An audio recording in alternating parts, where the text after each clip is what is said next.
Hello, everyone. I would ask you, the last people that are still coming in, to try to find a seat as quick as possible and to close the doors behind them. Perfect.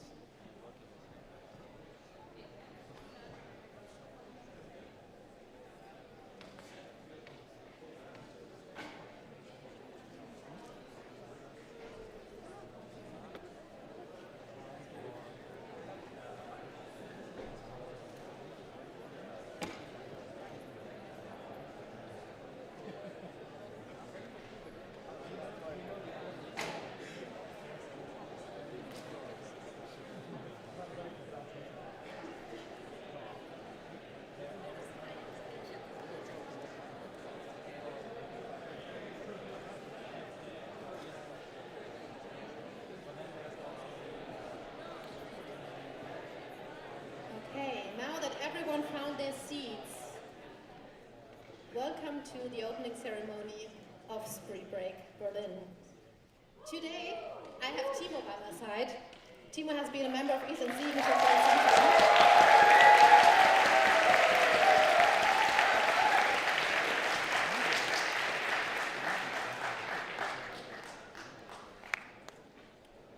Great. So, that's Timo. That's also Timo. He once did his Erasmus in Turku in Finland, and we've been working together for quite some time already, and I'm very happy to have you by my side tonight to guide you through this ceremony. Yeah, thank you, Isabel. As you can already see, my partner here on the stage is Isabel. She is make some noise!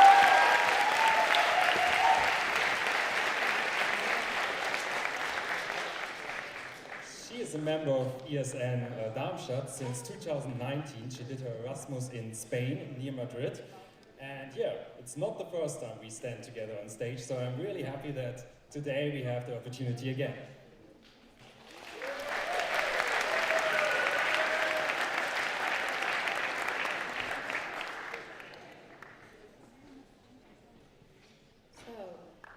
To get a little organizational at the very beginning, this ceremony might take a couple of minutes. If one of you really needs to go and use the bathroom, you of course always can do that, but we would ask you to only come back in between speeches to not disturb the speeches and the speakers. So when you hear the people applauding, that's a good point to enter the room again. And not that much.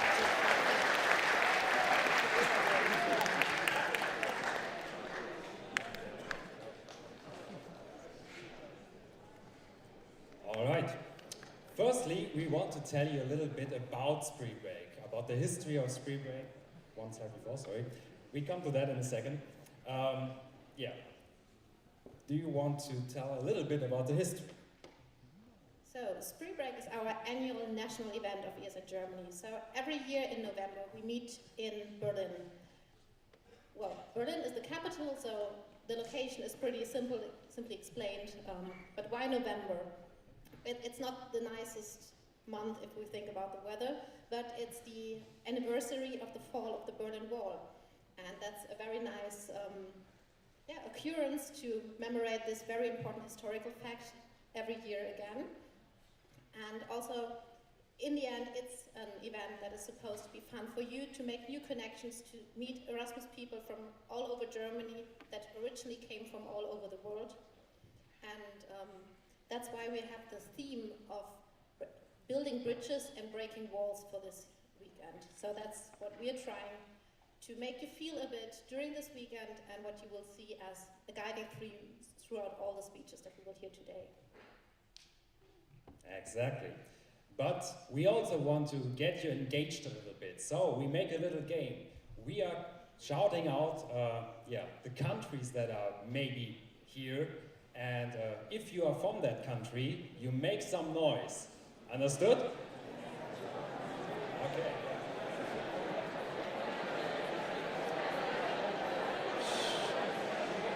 Okay, I haven't said anything yet. Who is here from Italy?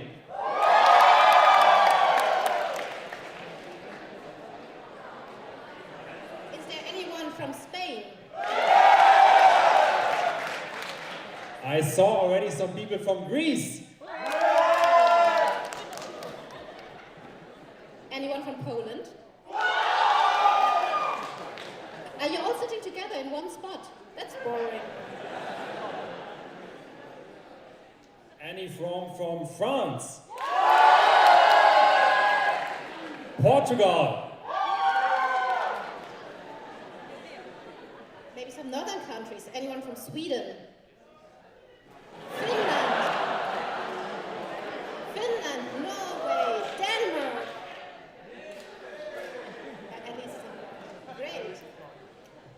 Last but not least, any from outside Europe? Nice. And because we are in Germany and we might have also some Germans here. Who is from Germany? Nice. So, off to a good start. We would like to present you our first speaker of the night, of the evening, not night, not yet. Please welcome and make some noise from Danka from the OC.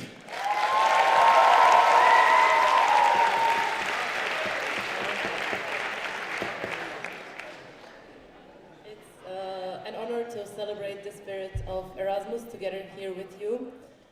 First of all, I would like to thank all of our partners for the support, the AAD, at the school, the European Parliament and Enhance. Also all the ESN sections that joined us and all of the Erasmus people that join us. Together we are the ones creating our future, we are the ones creating the bridges and shaping the future. I would also thank the beautiful team behind this event, the organization team, the ones that are wearing the green hoodies. Thank you, because without you, this event would never happen. Thank you for your engagement and your motivation.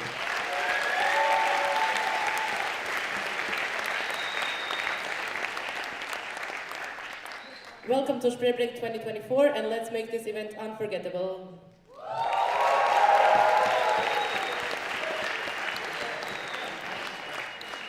Thank you so much, Danka. We can directly continue with the next speaker. On our list for now is one member of the National Board of ESN Germany, so the people who are also part of the national organization who are supervising all the sections of Germany. Please make some noise for Teresa. Hi everyone. So I think Danka has said everything. I really could not top her words. And you're going to hear so many amazing speeches, so I will make it short. Thank you so much for being here in Germany with us. Thank you so much for choosing this event, for choosing us. So welcome to Berlin, welcome to Spreebrek, and welcome to the biggest Erasmus event of the year.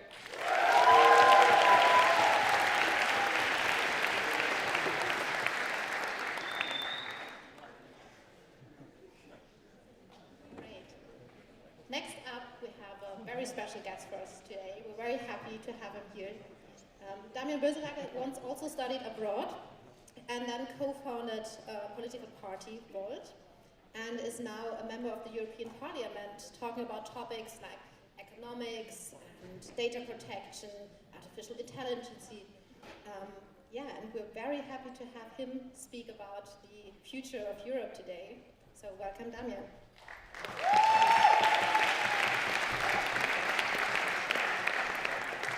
It's absolutely fantastic to see so many motivated people here. I'm wondering which country hasn't been mentioned yet, because I hear some... Switzerland! You see, it just shows how diverse Europe is and how cool it is. And I think you will have an absolutely fantastic weekend. I was told that my task for you here today is to make you super excited about this amazing weekend. I think you will probably go out, you will meet fantastic new people, and that is part of Europe, to be able to meet new people and to have the courage to talk to them. So if you see someone cool, talk to them, you will not regret it. I want to start with a bit more of a negative side about the current world, because we cannot be silent about the fact that we had 2 weeks ago this election in the US, the German government fell. Who's from France again? Yeah, your government is also about to fall. Yeah, might also fall. It's fantastic. Romania. Who's from Romania? Anyone?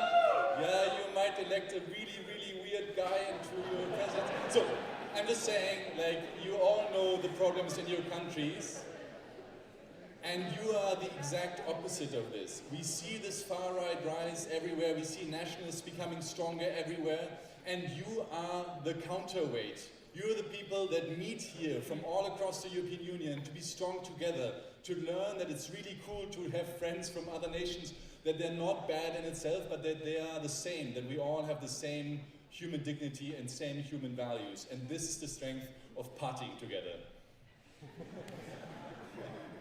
I think the only real thing that I want to tell you, and that you already know, is that the fact that you sit here is because other people had the power to dream.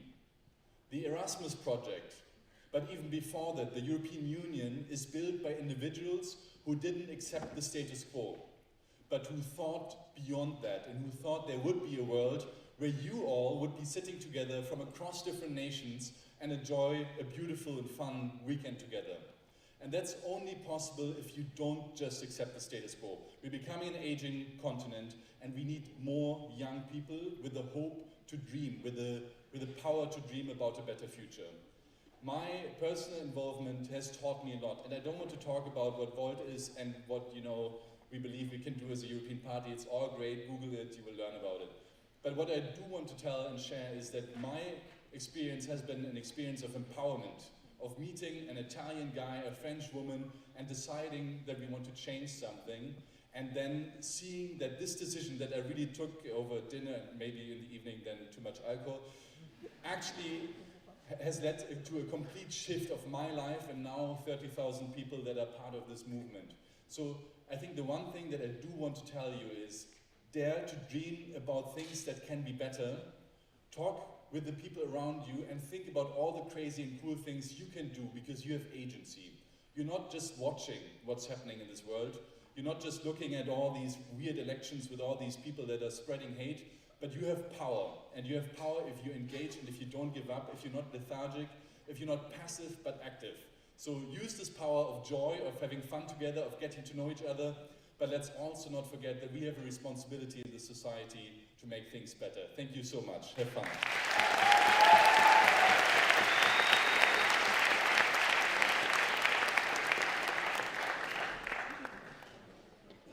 Thank you, Damian, for those inspiring, very motivational words.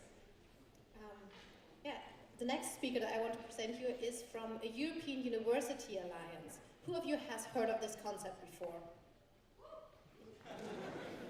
Few hands. Okay, so to keep it short, it's kind of an association or a partnership between several universities. In the case of Enhance, it's 10 technical universities all over Europe that want to bond together to make kind of a European campus, to make studying more international. And I'm very happy to announce as the next speaker, Navid Ziad, who is the Secretary General of the Enhanced European University of the Technical University Berlin.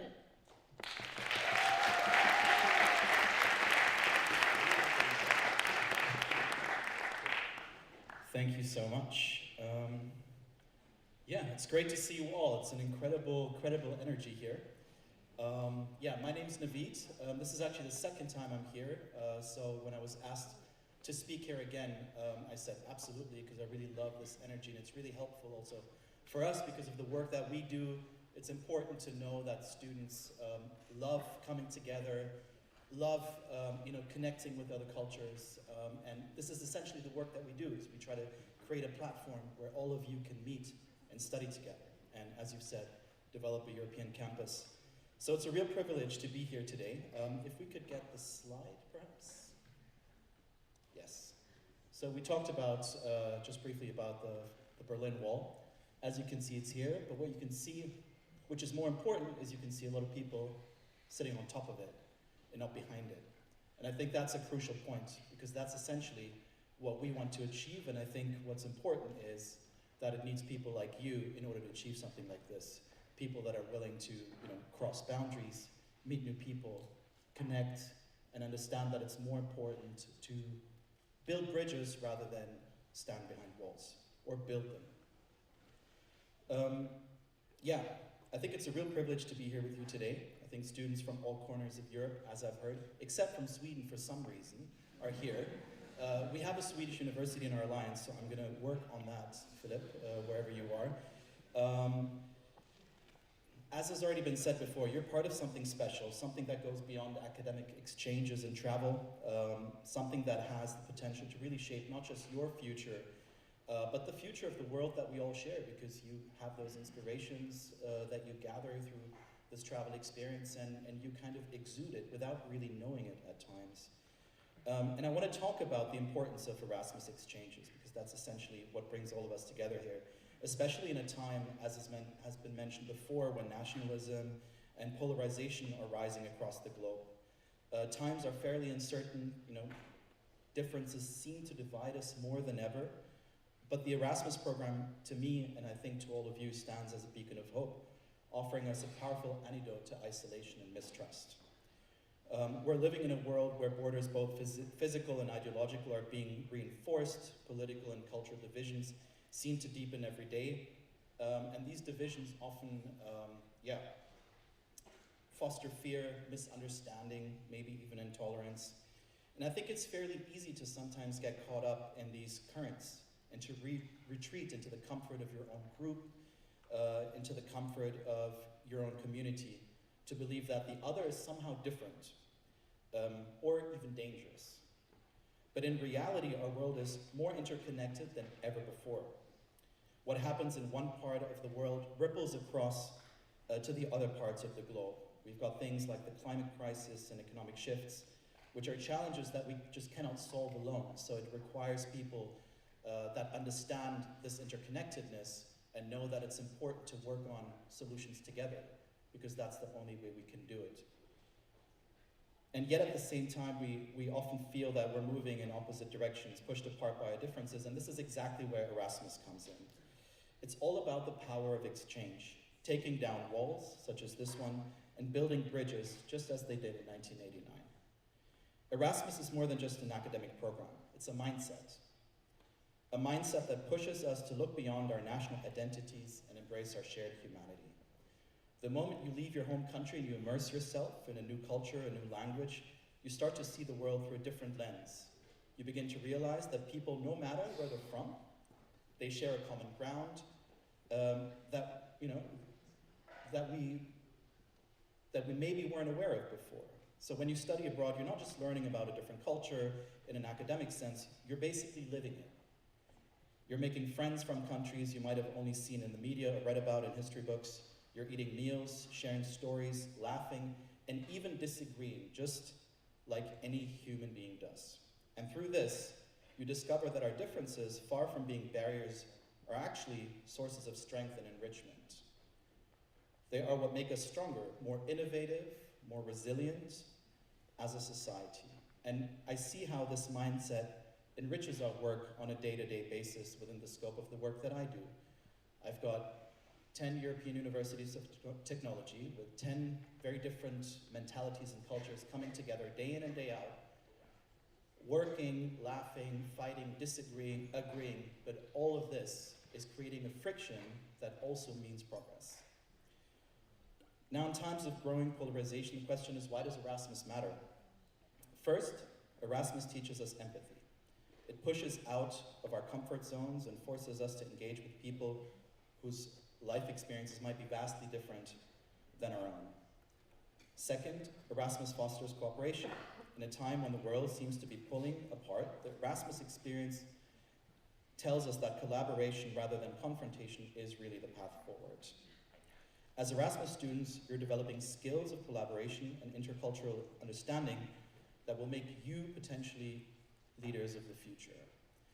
And I know with the work that we do, and also working with companies, just as an example, understanding the fine nuances of cultural or intercultural exchange is one of the key skills that you will have to have when you might be applying for the job after you graduate from university. So here's a call to action to all of you sitting here today. You're more than just students. You are ambassadors of change and international collaboration. Each one of you carries with you the potential to make a difference, not just in your own lives, but in the lives of those around you. You have the opportunity to go back to your home countries and share what you've learned, that people are not defined by their nationality, but by their humanity, by how they treat people and how they practice universal values. But it doesn't stop there. You're part of a larger network, a movement that is already changing the world, one connection at a time. The Erasmus community stretches far beyond your individual experience and across generations, considering how long the program has been there. So you're a part of something that, when embraced by enough people, can have really a profound and lasting impact on our society at large. The relationships you build here across cultures, languages, and backgrounds are the foundation of a future on mutual respect and cooperation. A future that doesn't know any of these stupid walls. So I wish you all the best on this incredible journey, and be inspiring, go out there, have fun, because with fun, people understand that this is something they also want to do, and whenever you see walls coming up, come together and try to tear them down, and have fun doing it. Thank you.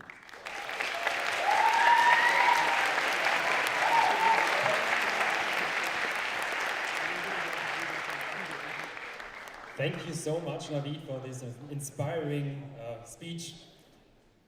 In fact, you are the change makers of the future. But now let's have another short look at the past. I mean, I'm a history teacher in my real life outside of ESN, and that's why I want from you to know who does know about the history of the Berlin Wall at all. Please raise your hand. Be honest. Okay, some people, but I don't think that's the majority. So let me tell you a little bit about the history before we show you a short video. Thank you. The downfall of the Berlin Wall was definitely a defining moment in modern history. It symbolizes the end of the Cold War and also the reunification of East and West Germany. The wall divided Berlin for 28 years, from 1961 to 1989, and separating families like my own and also the whole country, between ideologies, between everything else. Its sudden collapse in 1989, on the 9th of November, it was sudden and it was driven by years of political pressure, peaceful protests, and a growing desire for freedom. Nowadays, we can also see this as a real triumph of unity and human resilience. And please show now the short video.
The sledgehammers in the hands of men not born when it went up. Stopping the West Berliners destroying the wall were soon dashed. As dozens of young men pulled on a rope and chains, the chant went up, Mauer. All as souvenirs. Also breaks our symbol, I will say.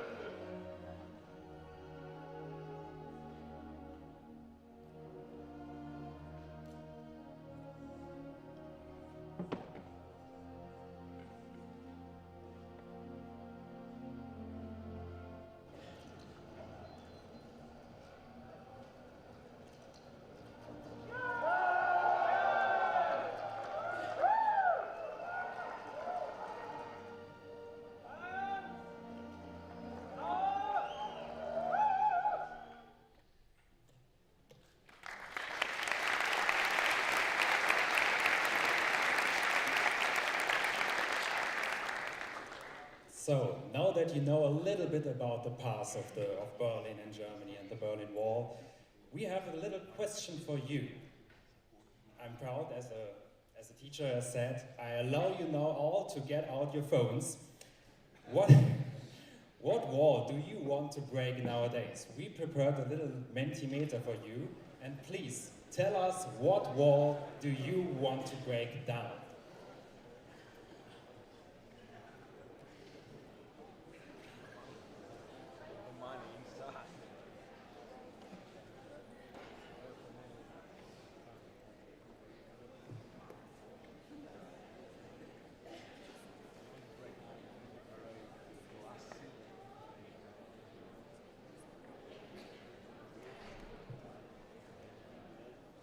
Okay, so you see a code in the very top part of the slide. So you have to enter that on the Menti side, and then you will be able to answer the question. So walls that you want to break might be very different. So it might be something like a personal fear. It might be a wall that is in your head, or a challenge that you want to overcome. You can definitely be creative around that.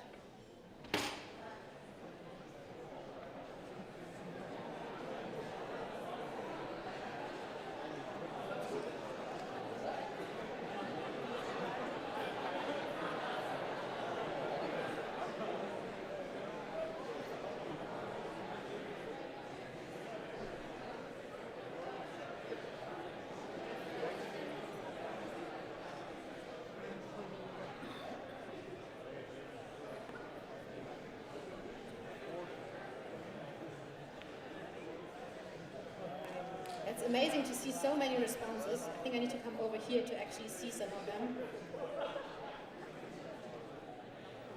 It's nice to see racism, sexism, fear of the unknown as the biggest part. So many of you wrote those. And I mostly see that you're trying to fight for minorities, but very different kinds. So some of them are based on race, on gender, on where people are from, on different types of discrimination. I'm very happy to see how many people you have in mind when thinking about walls to break.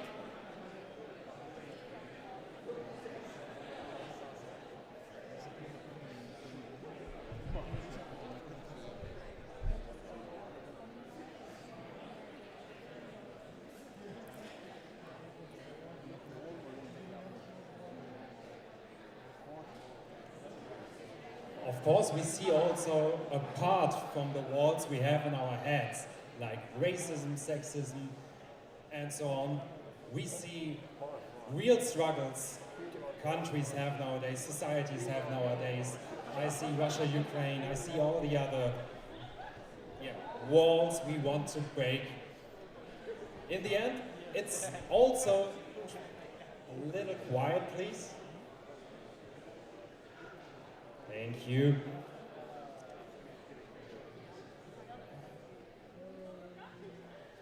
In the end, it's also up to you. You need to get active. This is all just because of you. You are the ones who took on to get to another country, to look over the border of your own country, about your own life, and experience something completely new. You have the courage to do this, so keep it up and try to change the society a little bit towards a better place. Next slide.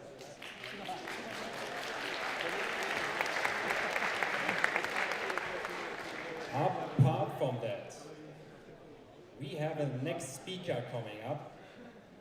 She is from the audit board of ESN Germany, so she is from the legal department and looks over everything the normal board is doing.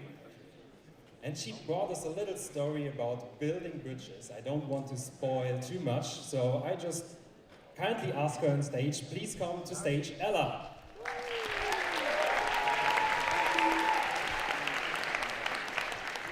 Hello, it's so nice to see so many friendly faces. And yeah, without further ado, could I get the clicker, please?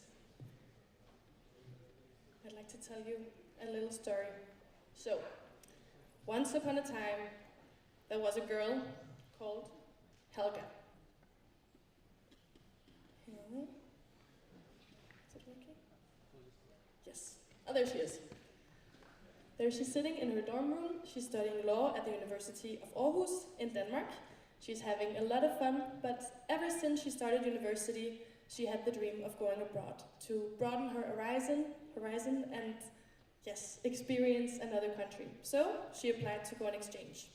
Her first priority was in the US, and her second was with the Erasmus program. And at the same time, in Germany, there was Walter.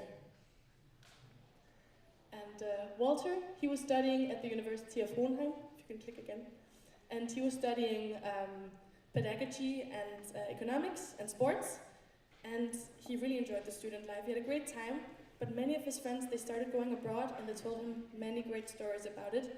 And then he thought, okay, I will also apply to go abroad.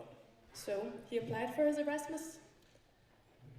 And yes, if you could, there we have a picture there, and another one. And Helga and Walter, they went on the same Erasmus. They both went to Leuven in Belgium, if some of you know it. Are there any people from Leuven here? Nice. Great. And Helga and Walter, they had a lovely Erasmus. They ate a lot of fries, they ate a lot of waffles, they met a lot of nice people, and you can see them up here, probably at an ESN event, maybe like a run. They're wearing some gold medals.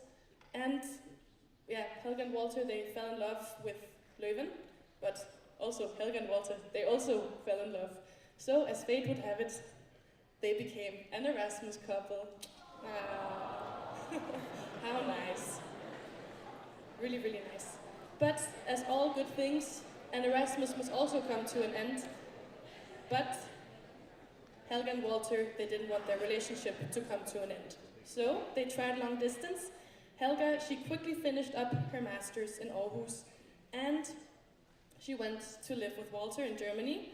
In 1998, he proposed, and in 1999, they got married. Aww. Yes, very nice.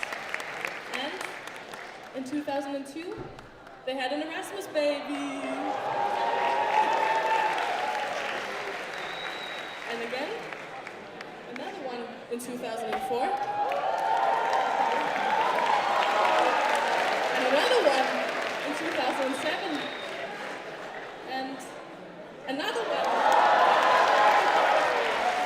in 2009. You can go to the next slide. And this year, in 2024, 25 years after 1999, they celebrated their silver wedding in Leuven, or we celebrated the silver wedding in Leuven, because as you might see, I'm standing up there, and Helga and Walter, they're my parents.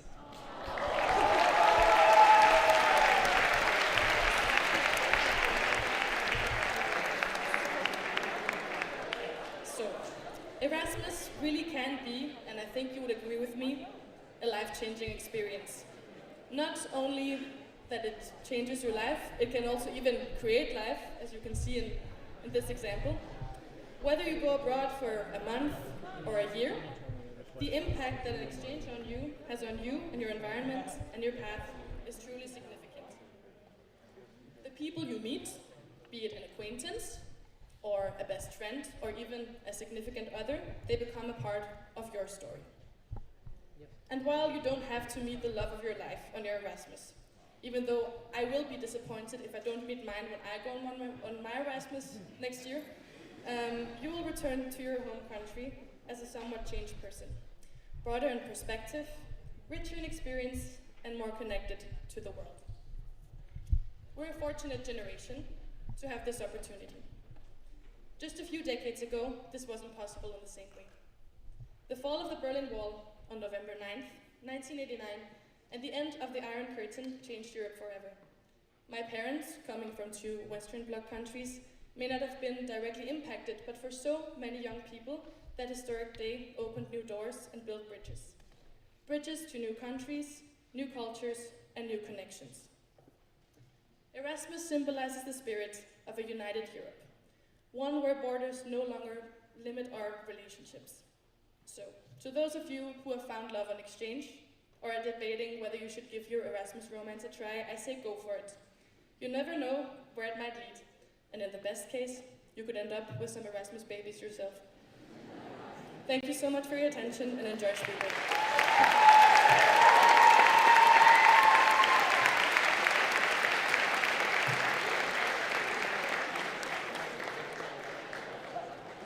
Thank you so much, Ella, for this beautiful story. And I can tell you, stories like this, personal stories of love and connection beyond borders, are not as rare as you might think.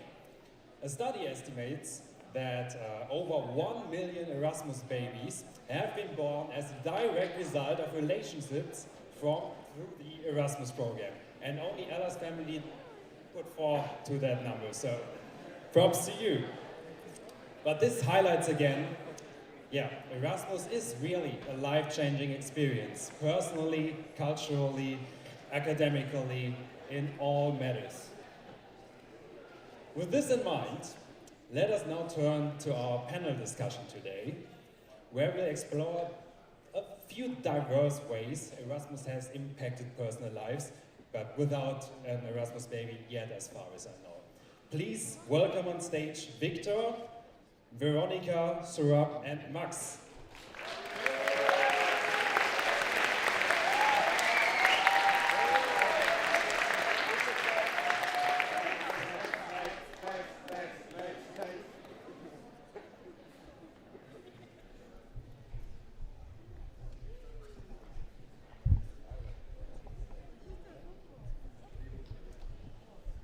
So, we have some members of the Erasmus generation here who did their Erasmus or just an Erasmus internship.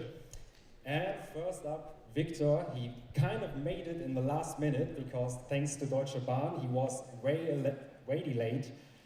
He just came like 5 minutes ago. Thank you that you made it. He did his Erasmus in Mexico, so make some noise. And we have a little question for you. You did your Erasmus outside of Europe. Many guests might not know that this is actually possible. Can you tell us a little bit more about that? And also about the difference, for example, of the application?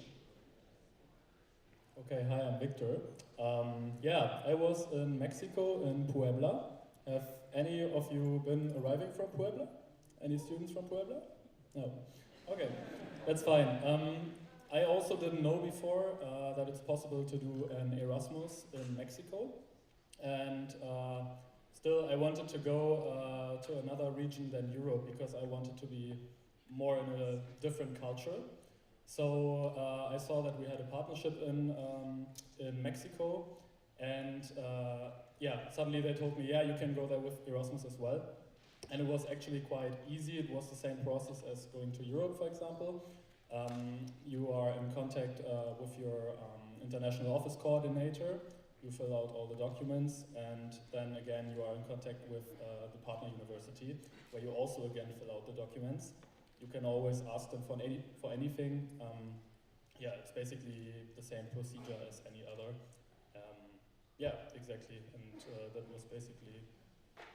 Don't be afraid. I would just want to say to go outside of Europe. That's very possible, and yeah, it's the same experience, or even better, let's say. Ooh. Thank you. Next, I would like to ask a question to Surab. We talked last year, and you told me, oh, I'm going on my Erasmus to Italy. And then we talked again last week to prepare this panel discussion. And he told me, yeah, I'm on Erasmus in Italy. And I was like, how long does this Erasmus take? And then you told me about first doing some Erasmus studies, like being in a program, and now doing another Erasmus internship. And that's a possibility that I knew somehow about, but I know very little people that have been doing an internship. So would you maybe talk to us and explain a little more what is an Erasmus internship? So, hello all, I'm Saurabh. Yeah, you heard it right, Erasmus internship. Yes, an internship. Like, Erasmus just doesn't give us about studies and everything, but it also provides us with an internship where you can go abroad and yeah, like whatever you study theoretically, it also gives you an opportunity to do it practical in the companies or or in a university as a research assistant. While I was doing my Erasmus studies, I just had some research ideas in my mind. I just approached my professor without any hesitation. They are pretty like chill, I would say, the professors in Italy, and I am very happy for that. He just accepted, and I just wrote back to my home university, that is in Germany, of course, University of Koblenz. They helped me literally with everything. I just asked them like, what are the things which I can, which are the possibilities I have to do this internship.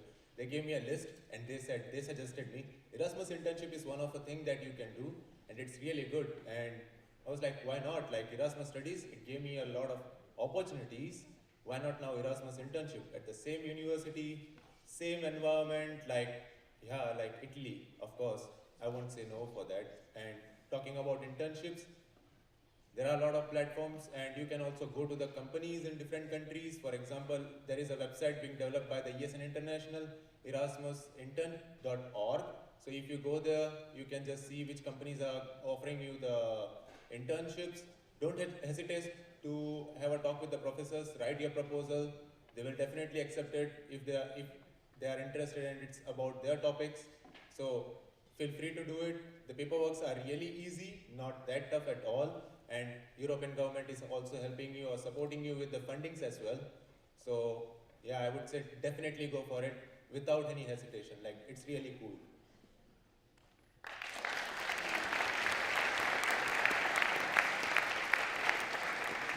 Thank you as well. So you see, you have so many opportunities. You just need to get going, start planning, and yeah, simply do it. Next up, sitting directly next to me, his name is Max. He did his Erasmus in Poland, and then he studied for his master in Austria. And yeah, we talked many times before, but how did your background influence the way you experienced your Erasmus in Poland? And maybe also, what did you take from there for your own experience? Hi, my name is Max. Nice to meet you all. Thank you very much. Yeah, it's a good question. I had to thought about it quite a long time. So I would say that my family background is quite diverse. My grandfather comes from one country, the other grandfather comes from another country. Both grandmothers are German, so I'm a good mix, and this is as well representing my heritage. I come from the rural area where a lot of people living together from different nations, and yeah, I think sometimes it's taught me that sometimes life, you try to be perfect, but sometimes it's good when you try and maybe you fail. So I would say best example is Polish. Where are the Polish people again? Nice. So they can confirm their language is hard to learn. They have 8 grammar cases. The object is conjugating. And fun story, I wanted once an apple and I got an egg. So you can imagine, yeah, I was shocked too, yes. So you can imagine how hard it is to learn the language, to put effort in. But the people very really like it if you try it. So maybe what I took, try to be perfect, but accept that you have as well failure, and the people expect that maybe not on the first time everything is perfect, but try it at least, and the people will be very, very happy about that. Thank you very much.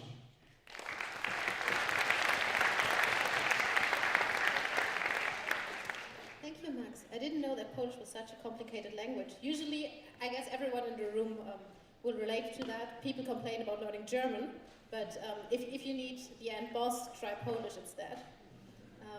So, last on our panel, we have Veronika, and her experience is a little different from the speakers that we had before. She didn't study in Germany and go abroad from there, but she came to Germany to do her Erasmus studies. So that's kind of the same case that all of you who are sitting here today are doing. So you've been there, you can relate with all the people in our room today. And I wanted to ask you a bit about your experience, and did you have any support structures? I heard that you're an ESN volunteer in your hometown as well. And how did you feel during your time in Germany? How do you feel now being back in your hometown? When I was in Germany, I was in Osnabrück, and I really enjoyed my time there, of course. Like, I think everybody on Erasmus does. It's just like meeting new people, and we formed like a, let's say, a small family there. We're still keeping in touch, so it's definitely something that I'm very, very proud of and that I value a lot. When it comes to the university, I enjoyed it very much, but like we had a buddy program there, so I met a few of the German people, but what I missed a little bit was that we didn't have ESN there, which, as you said, like I was a part of ESN before. I went to Germany for my Erasmus, and from experience I knew that ESN helps a lot when you go on Erasmus with the cultural exchange and with getting to know the people, getting to know the places, the things that you could do in another country. And because I didn't have ESN there, I missed it a little bit, and I feel like maybe if ESN would be present in Osnabrück, then it would be a more full experience. But still, I enjoyed it very much, and right now I am trying to engage more and more in all the ESN project at my home university, because I already came back from my Erasmus. And yeah, I encourage all of you to do as much as you can in ESN, because I think that many of you already noticed how much of a difference it makes when you're doing the job that you're doing, and with like seeing the smiles on people's faces, and like I know it sounds cheesy, but it really is extremely important to show your culture, to invite other people to your culture, and to make a difference by that. Thank you.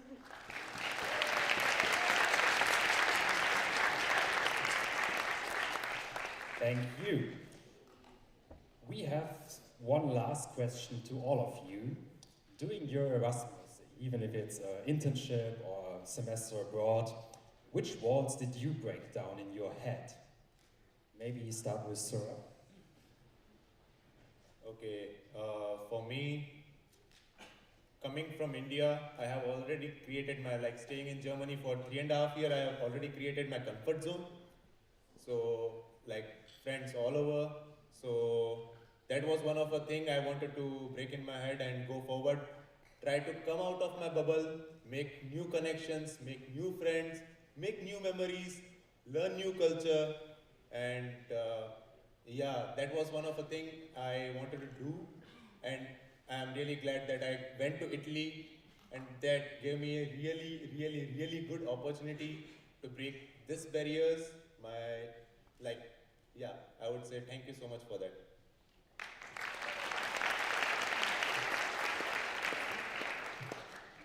Yeah, so one of the biggest walls for me going to Mexico was speaking Spanish. So far, I've already spoken some languages like English and a bit of French because I have French family. But speaking Spanish, a few days before my decision to go to Mexico, I was very afraid, and I thought, oh wow, all the people that have been there, that I've seen on YouTube, they speak perfect Spanish, and I don't even know how to do that yet. Then I decided, hey, let's give it a go, let's just go there, and then you will see how it goes. Yeah, and the people welcomed me there. I spoke a lot of Spanish with a lot of people, and in the end I always got compliments on how good my Spanish is. And I also emphasize, like Max, that it's really, yeah, it's an asset to speak, or at least to try to learn the language, because people will be just so much more forthcoming to you. They see, oh, he's trying to learn it, to learn the language, to get to know our culture. He's trying to, yeah, get to know us as people. Yeah, and that's why we want to help him as much as possible to feel welcome here. And it's always a giving and giving back. Yeah.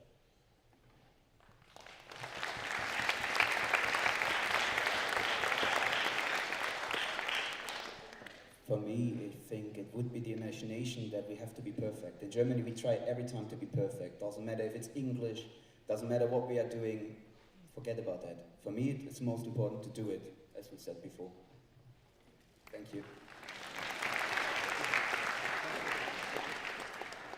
So I think one of the walls that I broke in my head is maybe the, maybe not fear, but like being a little bit alienated from the incoming Erasmus people, because it's usually like that Erasmus people hang out together, and people who are like locals, they start to stay together. Right now I'm trying very much to break these walls, and I feel like I'm like succeeding in that in my ESN job, and yeah, thank you.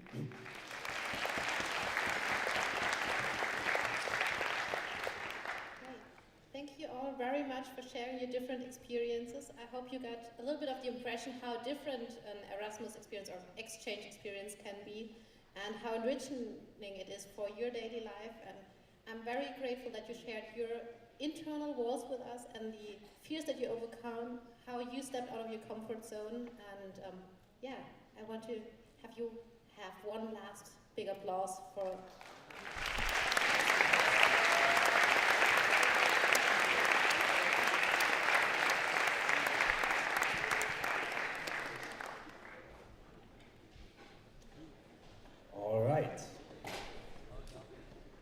I kindly ask you to stay a little bit longer with us. We only have 2 speakers left, and then we are slowly ending this opening ceremony. So sit tight, it's gonna be interesting now, because next up on the speakers list is the head of the DAAD.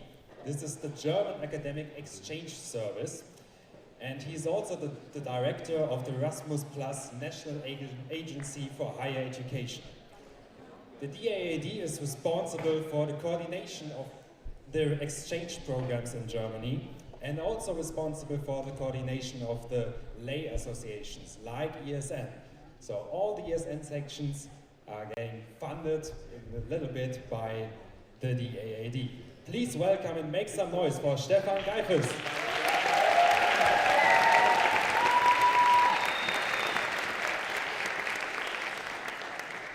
Thank you, Timo, for the promotion. I'm not the director of the DAB, that is my big boss, but don't let him know that you said that. Dear Teresa, dear Erasmus Plus and international students, dear students from German universities who have been abroad, ladies and gentlemen. Welcome to Germany, welcome to Berlin, welcome to the Technical University of Berlin, welcome to the ESN Spring Break. I thank you for the invitation, and it's an honor and a pleasure for me to be here today. A pleasure because my daily business is administrative, financial issues, negotiations about the future of the program. I hardly meet students, so it's a pleasure to meet you. And it's also a pleasure for me because I have been a student abroad 30 years ago, like you nowadays. I know what you experienced. It changed my life. It was a life-changing experience, as it has been said. And I think of it every day when I'm working, when I'm traveling internationally, when I'm negotiating with other countries, but also when I'm at home and when I see the diversity of the German society these days, because I have been, as you are these days, a foreigner abroad, and I think this is very important. You're not the only, you're not lonely, you're in a community.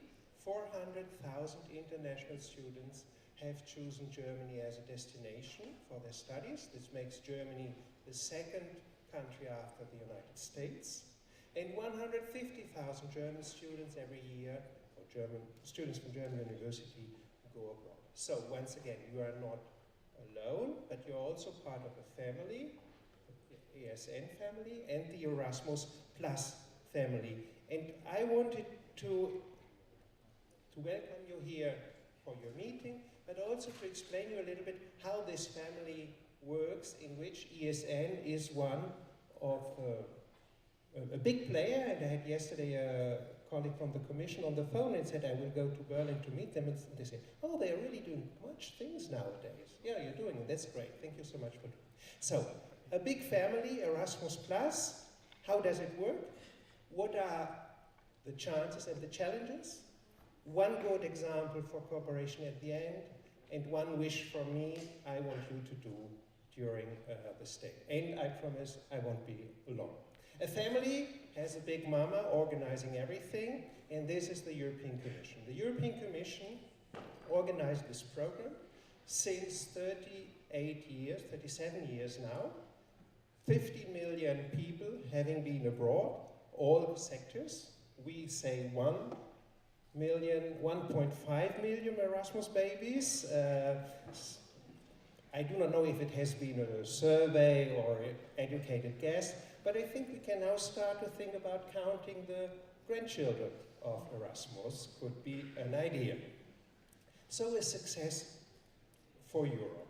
Europe started on economic basis, but then in the 80s they have created this program to make Europe near to the people, and that's what it stands for. The Commission in Brussels designs the program every 7 years. Some novelties, for example, the novelty to go to Mexico, it's possible since 2022. Internships are possible for longer times.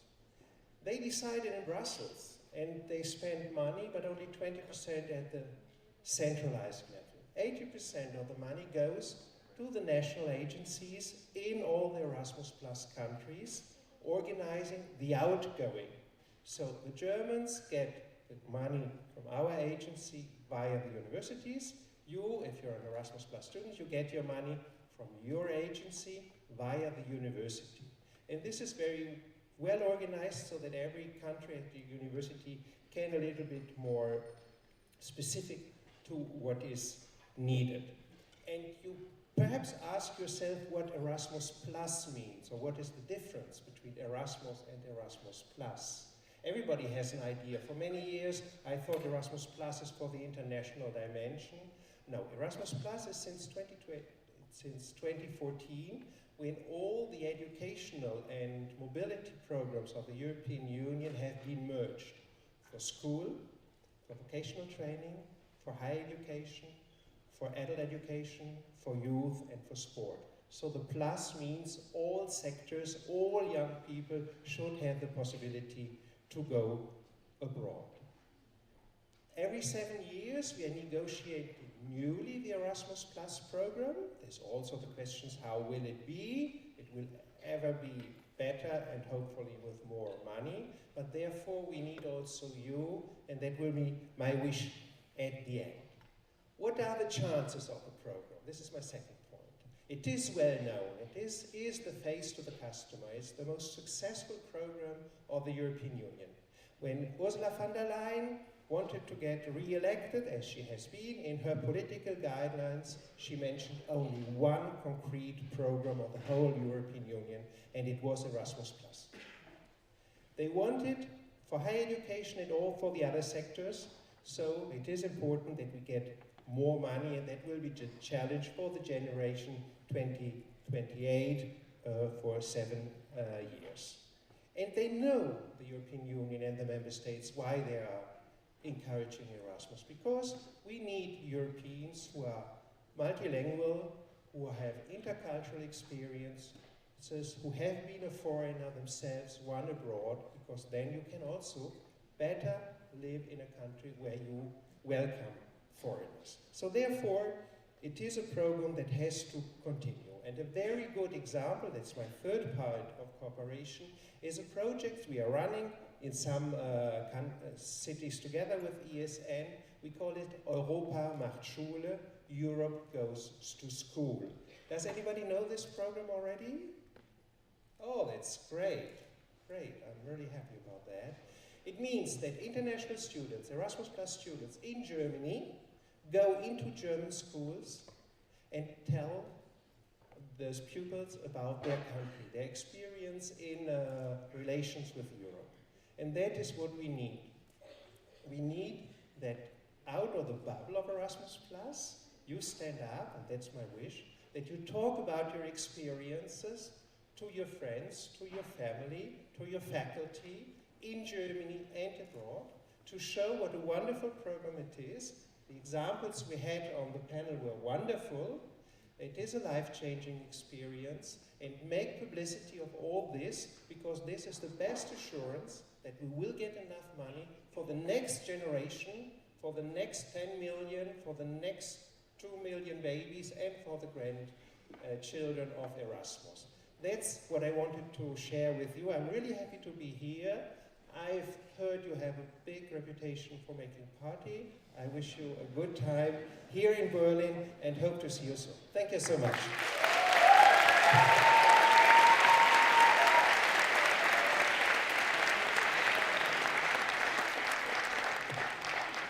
Thank you so much for these great words. Without any pause in between, we come to our last speaker of the evening. She's a professor for European politics at the Hertie School with focus of European Union institutions, politics and legitimacy. Her research is widely published in academic fields, and she served as the Dean of the Graduate Program. Before that, she was in academic positions in Bruges, in Belgium, and in London. Please welcome on stage Professor Christine Reh.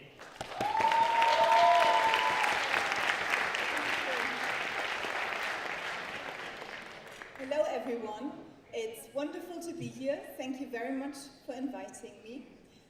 In contrast to the previous speakers, I do see students often, almost every day, and I'm really delighted to be here. I was called to call for European unity, so let me say a few words on that. So you all know that earlier this year we elected a new European Parliament.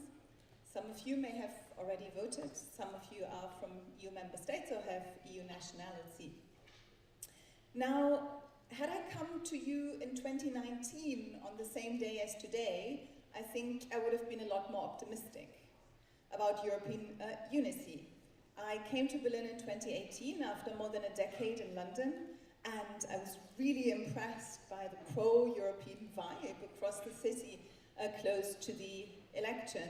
So the EU flag was projected onto the main station, right? Fridays for Future mobilized the young. There was a new party. I understand that Damien already spoke to you. I should stress, he probably said that himself, but that he's an alum of the Hattie School. It's not only pro-European and young, it's also pan-European. He probably stressed that in his talk. And I remember walking through Berlin, mind you, 1 decade, in the UK. Everywhere on the sidewalks, it said, "Go vote." Right? Back then it was in May, and gave the date of the EP election. The Commission obviously came in with a Green Deal, and when I voted for the EP this June, the party at the top of my ballots were the Greens, because the Greens scored highest in Berlin, mainly strengthened by young voters. Now, in 2019, I would have said, keep mobilizing, right? Keep working, keep up the European project.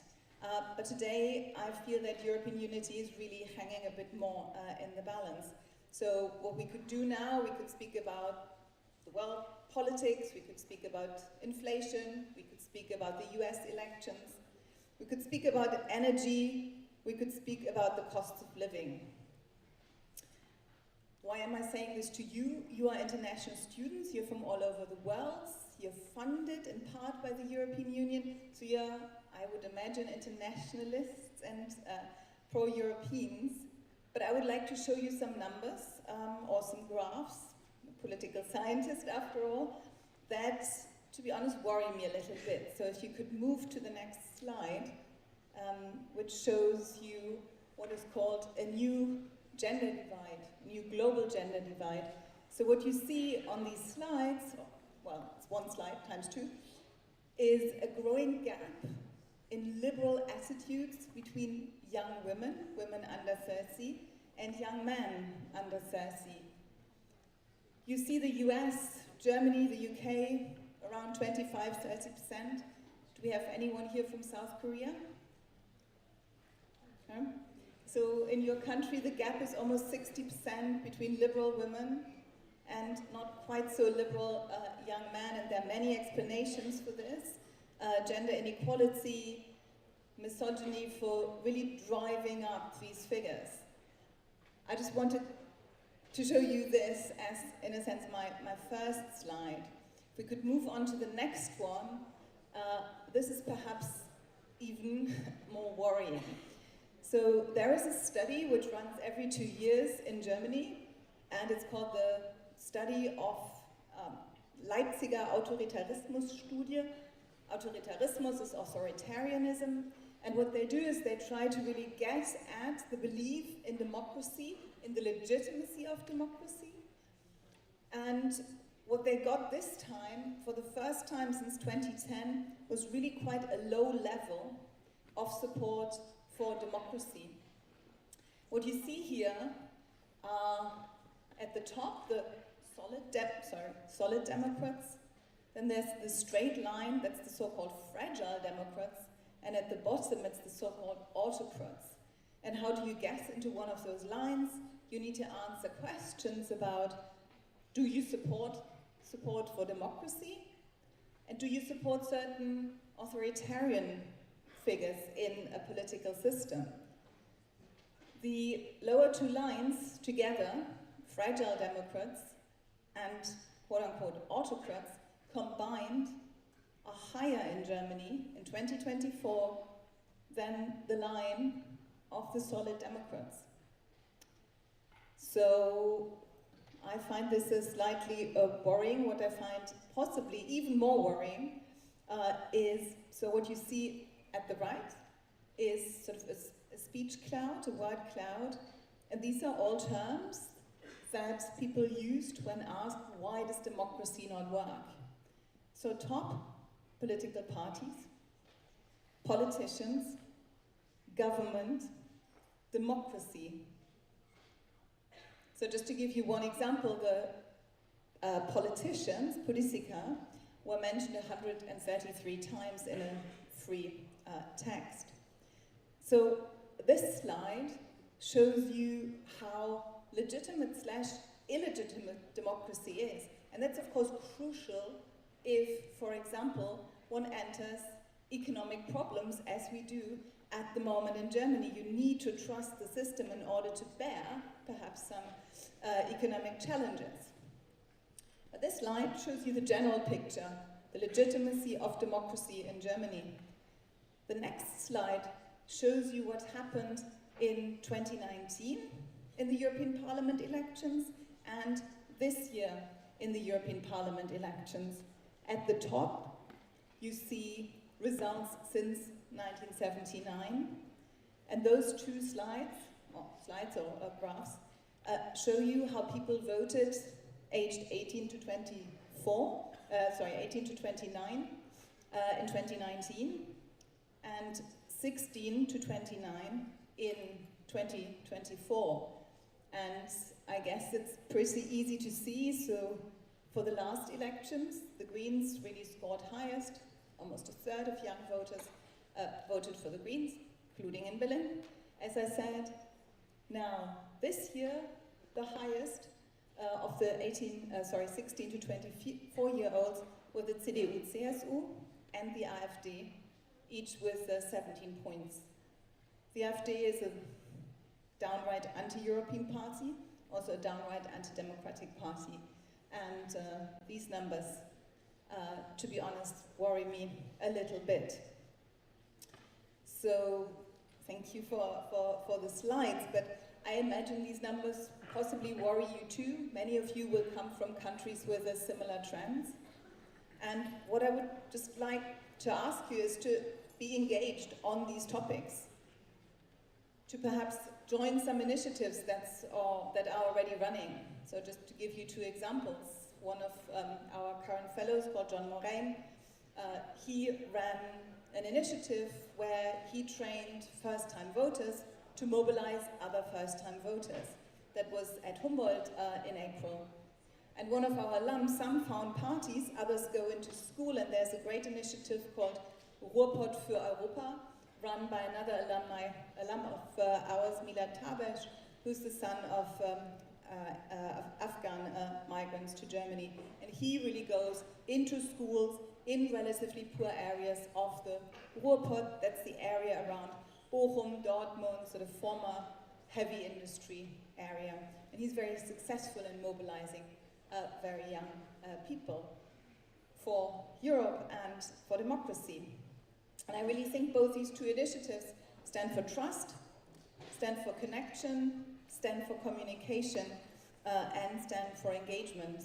And I would hope that you all and we all stand up for those values, because they may be very crucial, not just for Europe, but for the survival of democracy in Europe. Hey, thank you.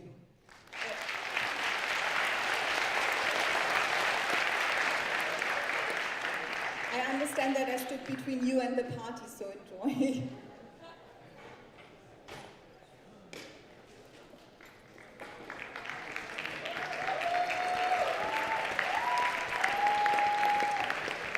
Thank you as well for this,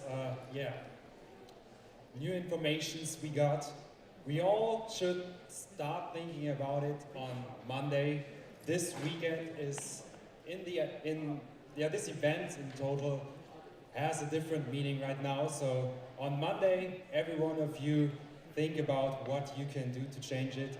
This weekend is all about networking, making connections. You have this unique opportunity right now to meet over 1,400 students from all over Europe, and from, of course, also different countries outside of Europe. So use this opportunity, talk to strangers, talk to other people, connect with each other, build networks, and then we can do it.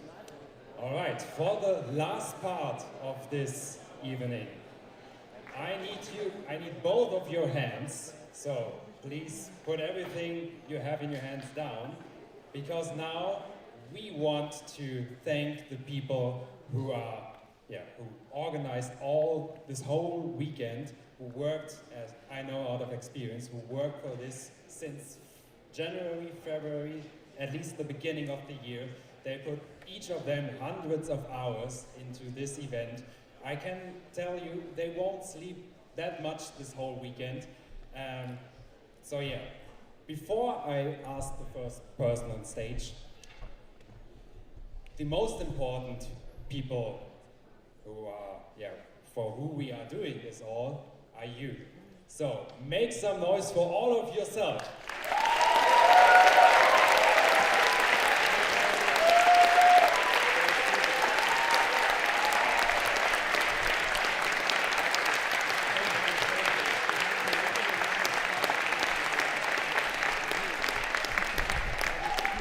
That's already a really, really good start. Keep this up, be hyped for the rest of the weekend. And now I want to present you the OC for this event with the head of the OC, Danka, and the vice head, Paula. Please come on stage again.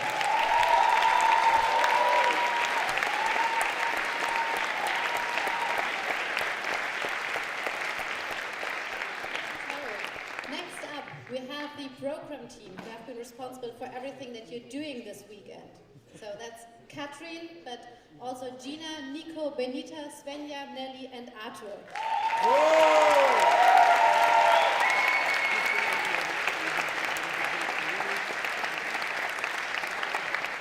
Exactly.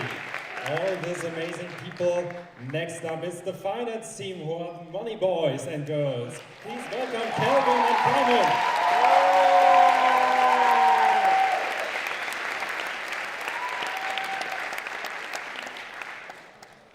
And lastly, to make sure that you get to know about the event and have some nice memories afterwards, we have a communication team built by Kian and Jess.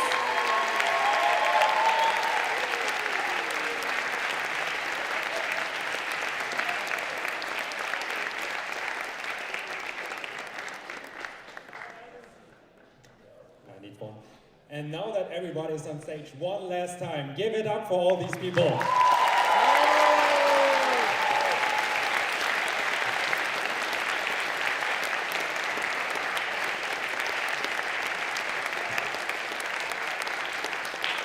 This is for all of you. You have already done an amazing job, and I'm pretty sure that you will continue this amazing job over the weekend. I know you all are stressed, so take a deep breath and just enjoy this 1 second of appreciation. Alrighty, last but not least, we want to show you a little bit about the rest of the program of the weekend, while these people prepare something else.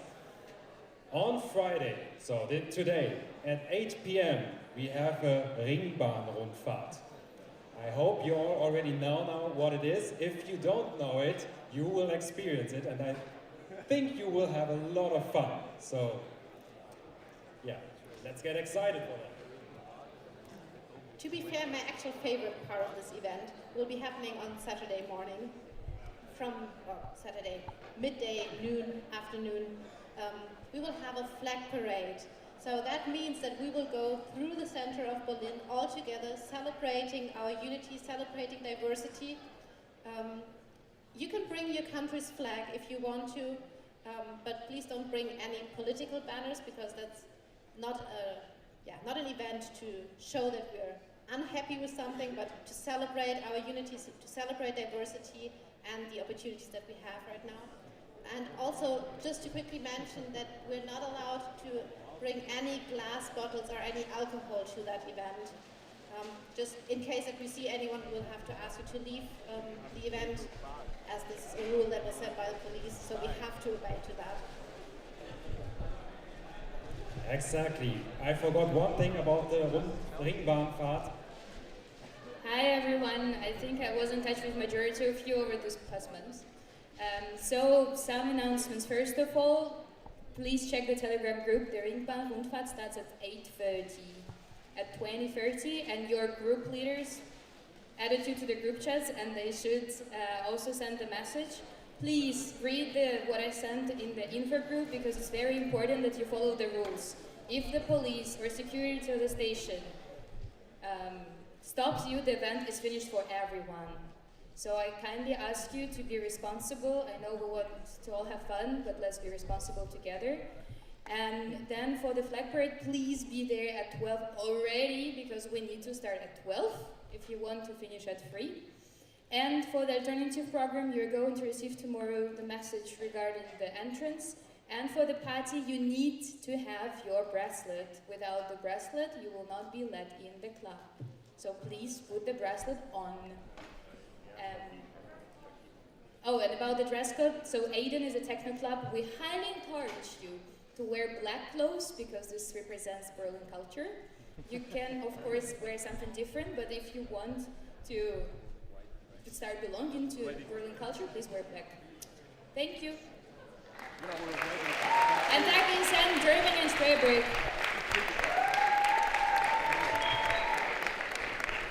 Exactly. I hope you are hyped for the rest of the weekend. And last but not least, for this time for real, let's break another wall. I want you to count down from 3 to 2, 1, and then they are breaking the last wall. So, all together, 3, 2, 1.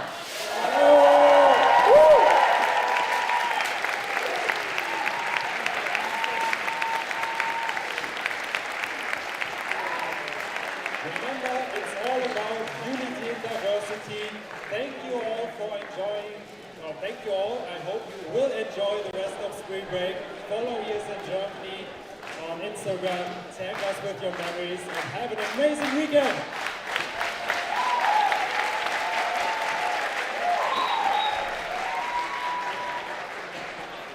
I will ask OC, please come back to the stage. OC, back to the stage, please.